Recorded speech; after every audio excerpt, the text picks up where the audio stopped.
Türkmenistan'da Nevruz Milli Bahar Bayramı olarak coşkuyla kutlandı. Ülkede 3 milyon fidanın toprakla buluşması sağlandı. Bayram etkinlikleri için Aşgabat'ta eski geleneklerin canlandırıldığı Türkmen Köyü inşa edildi.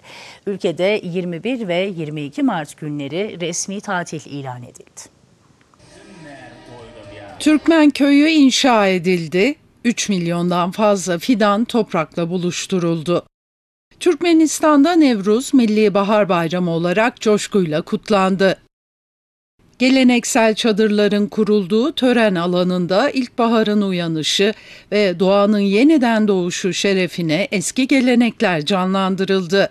Standlar halinde kurulan doğaçlama atölyelerde tarihsel tarım yöntemlerinden el sanatlarına kadar Türkmen halkının kültürel mirası sergilendi.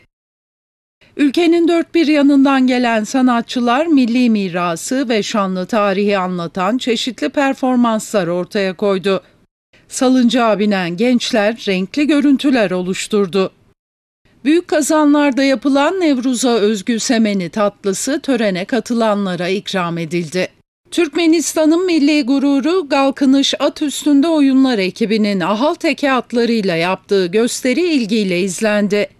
Devlet Başkanı Serdar Berdimuhamedov, Nevruz Bayramı nedeniyle bir kutlama mesajı yayımladı. Türkmen lider mesajında yenilenmenin, birlik ve beraberliğin sembolü Nevruz'un dünya halkları arasında barış ve kardeşliğe dayalı iyi ilişkilerin temellerini güçlendirdiğini söyledi.